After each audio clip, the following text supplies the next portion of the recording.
Uno de las personas, de los ponentes que iba a estar aquí esta noche, era el sexto hombre, o es el sexto hombre que caminó sobre la luna, el doctor Edgar Mitchell. Desafortunadamente, hace unas cuantas horas, él determinó, por instrucción de sus médicos, que no podía venir a la Ciudad de México. De hecho, que no puede viajar ya en estos momentos. Tiene 84 años de edad, tiene afección cardíaca y algunos otros problemas que le impiden. Entonces, este viernes, 1 de mayo, realizamos un viaje relámpago para ver al doctor Mitchell, tratar de convencerlo de que viniera aquí. Y si no era así, pues realizar una entrevista para tenerlo presente de alguna manera. Y fue sorprendente lo que nos dijo. Creo que ganamos, porque él se encontraba muy relajado en su casa y nos dio un testimonio verdaderamente histórico. Le mostramos estas imágenes que acabamos de presentar a usted, sobre todo la reconstrucción de este ser, y esto fue lo que nos dijo el doctor Edgar Mitchell. Veamos este documento que hemos preparado para ustedes. Edgar Mitchell es el sexto hombre que pisó la luna, poseedor del récord con el mayor tiempo de caminata en nuestro satélite. Nació en Texas y creció en Roswell, Nuevo México. Astronauta integrante de la misión Apolo XIV, brindó servicios para la misión 9 y 10. Tripulante del Apolo XIV, la primera misión científica en suelo lunar. Doctorado en Ciencias de la Aeronáutica y Astronáutica. En 1973 fundó el Instituto de Ciencias NOEDEC, sin fines de lucro, para llevar a cabo y patrocinar la investigación en las áreas que la ciencia convencional ha encontrado improductivos, incluyendo la investigación de la conciencia y los acontecimientos psíquicos.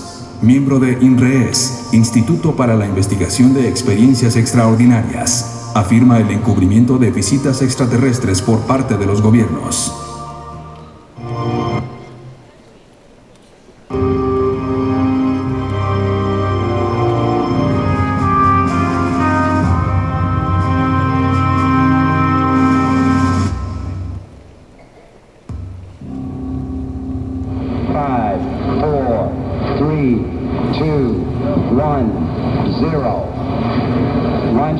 Liftoff. We have liftoff with Apollo 14. 3 minutes past the hour. The tower is clear. Houston is controlling. 16 seconds.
Edgar Mitchell, why you are not going to Mexico? There were so many people waiting for you. I know. I'm sorry.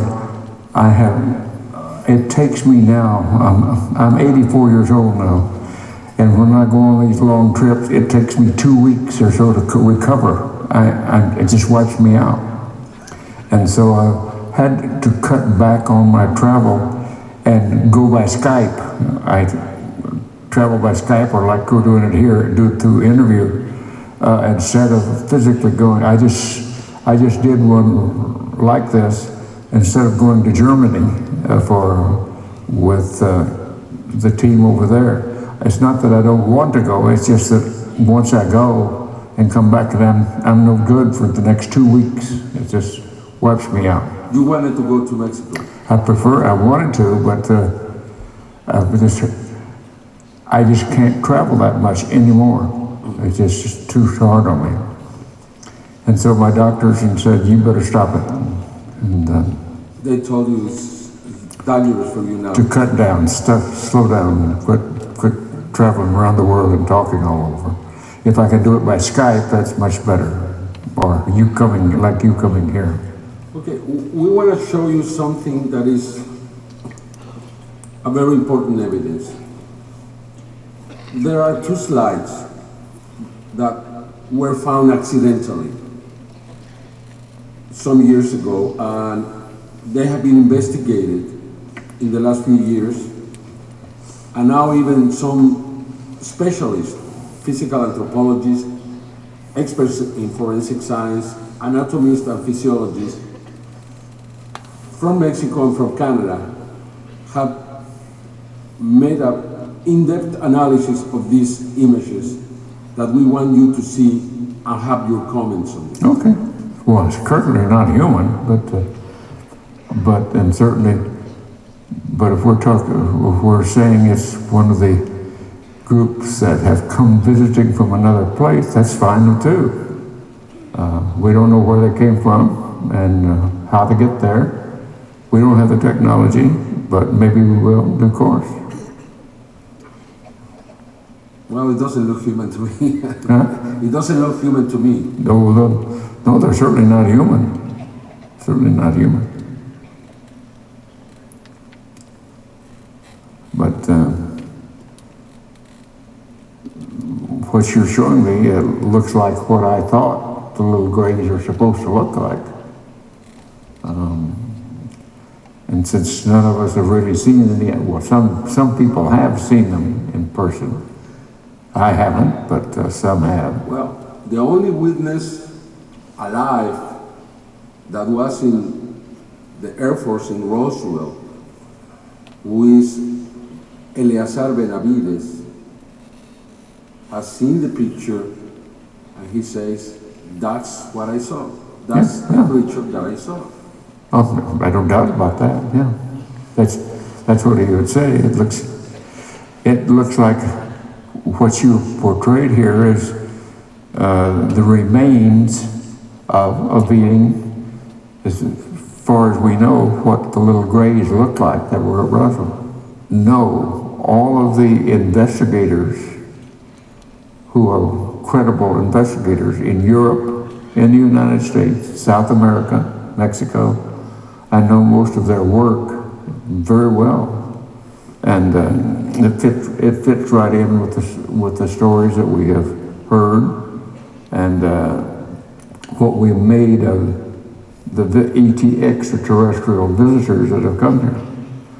Part of them. I mean, and then of course there's another species more like us than those are, but that's just another species. This looks like the grays. This looks like the little grays, yeah. A different species that came from a different place. By reconstructing it like you're doing, we're learning something. We can guess what it's all about, but we don't know. What comes out of all of this, Jaime, as far as I'm concerned, that the universe that we're living in is far more complex, large, and than we ever thought it was. It's not just a few star systems. I mean, it's a lot of star systems.